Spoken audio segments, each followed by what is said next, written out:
I am 19 years old and my parents are in their 50s.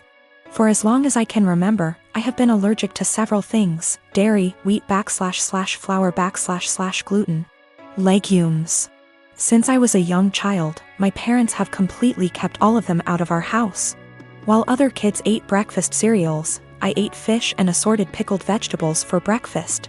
While other kids had Lunchables, I had grilled chicken or fish with, again, assorted vegetables, usually sweet potatoes. While other kids ate birthday cake at the birthday party, I had an apple. I never questioned this until a couple of months ago. I was at my aunt's house for my birthday party, and she made brownies for everyone.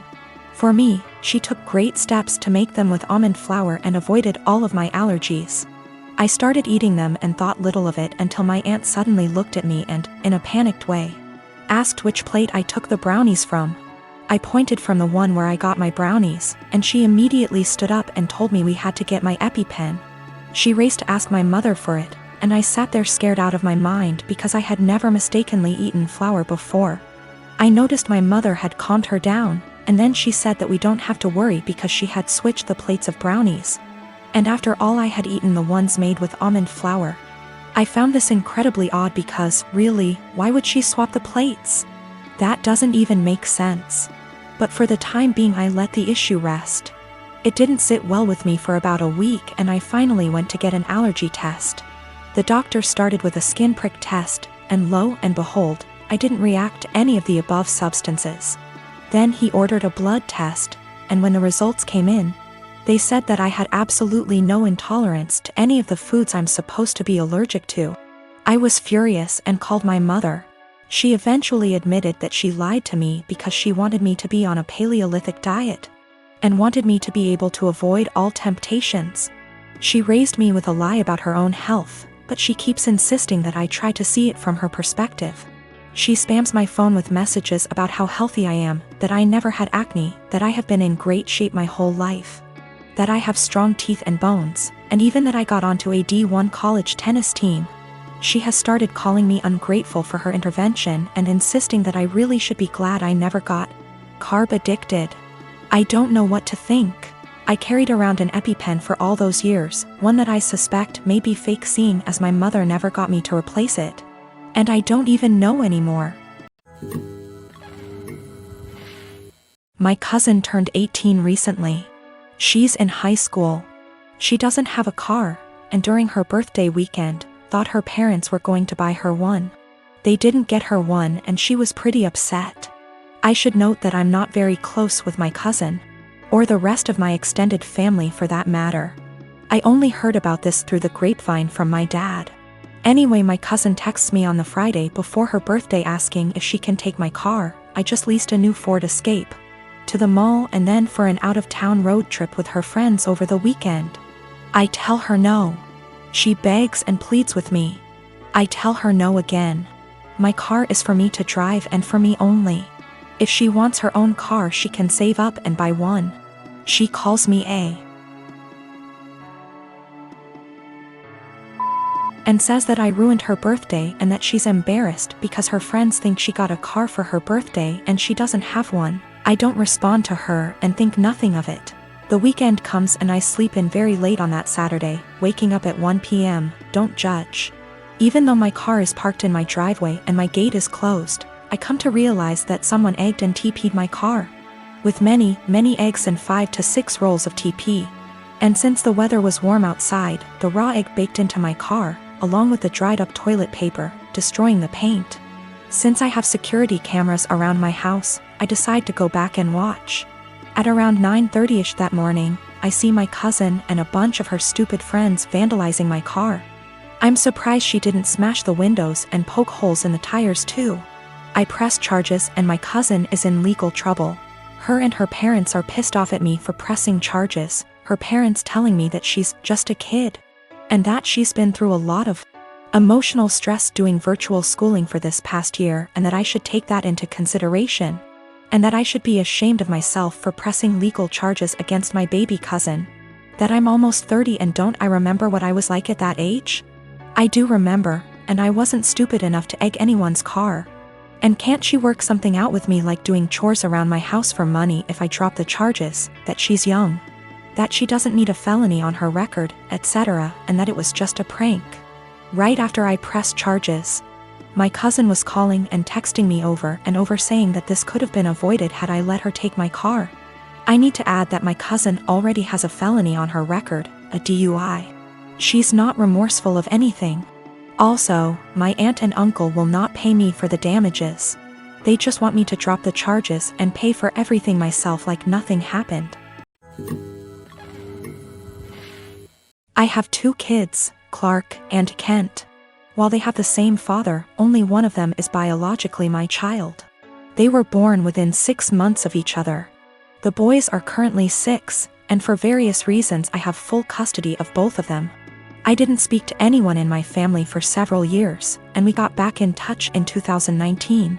Due to the boys' ages, my family know I couldn't have carried both, unless I have the gestation period of a hamster or the longest labor ever. I have explained to them how this all came to be, but in my explanation I neglected to tell them which was my biological child. Due to my ex having a type, the other woman looked enough like me that the boys could pass for twins. Same dark hair, blue eyes, pale skin, and both cleft chins and dimples. My brother jokes that they look like tiny supermen. People who know them refer to them as twins because aside from a few minor differences, they're practically identical. Frankly, if they were closer in age and I'd had full custody of both from the time they were born, I suspect I would have mixed them up a lot as babies. Shortly before Clark's birthday last year, my mum asked if she could see Clark's birth certificate. I asked why and she said she wanted to know the exact time he was born, so I told her. She asked if she could see the certificate anyway. I asked why. She said she just wanted to check. I said I'm his mother, I know when he was born. Then she asked the same thing about Kent and we went through the same conversation all over again. Mum eventually admitted that she just wanted to see the birth mother's name on each certificate, which isn't even how that works, and I told her as much. This led to an argument where my stance was that I'm their mother, biology is irrelevant. Mum says if biology is irrelevant then it's not a big deal to tell her which of them is biologically mine. I said if she's so hung up on biology, then clearly it's a big deal to her and I don't want it to be a big deal. Especially as the boys themselves don't know. Mum feels this is incredibly selfish, narcissistic, and overall wrong. She feels that if biology isn't such a big issue, then I should have no problem telling her whether Clark or Kent is my biological son. And that accusing her of potential favoritism or something similar with her bio-grandchild is an unfair judgment, with no actual reasoning to it. My boyfriend agrees that I shouldn't tell anyone at least until my sons have decided for themselves, if they want to know and want other people to know. But my entire family agree with Mum that I'm being unreasonably selfish and that my actions now are more likely to cause issues than Mum's potential actions later. My sister called me saying that her work had an emergency and she needs to get there ASAP and needed me to watch her kids because no one else can. I rushed over there just to find her husband locked in his game room playing video games. I asked her why she called me over if he was home and she said he didn't want to babysit because it was his only day off. Sister left, and I started hanging with the kids. I was changing the baby's diaper and the other kids wanted a snack. I told them to go ask their dad to make them a snack since the baby had a blowout and it was going to take me a while to clean him up. Well, their dad sent them back upstairs and told them to ask me again. After cleaning the baby up, I made the kids a snack and their dad came out to eat and told me not to let the kids interrupt him on his day off. By the way, he works part-time from home, 6 days a week. I kind of snapped at him and told him it was my day off too and that he's a useless father and husband if his wife has to rely on her teenage sister rather than her own husband. He started telling me I was disrespectful and didn't understand how hard parenting is, and I told him he clearly doesn't understand how hard it is either since he considers parenting his own children babysitting. He ended up kicking me out and apparently my sister was forced to come home because he told her she needed to figure it out, since I'm her sister. I feel like I may be the asshole because my sister is mad at me, her husband is mad at me, my mom is mad at me for causing drama, but my dad thinks it's funny and agrees with me. I definitely didn't need to call him names, but I just hate this guy so much. We have argued about things in the past as well, so we already don't have a great relationship. My sister is saying I need to apologize to him, and he is threatening to never let me into the kids' lives if I keep disrespecting him. He does not take care of the kids normally. My sister takes them to daycare during the day and then picks them up on her way home. She is the breadwinner and the primary caretaker.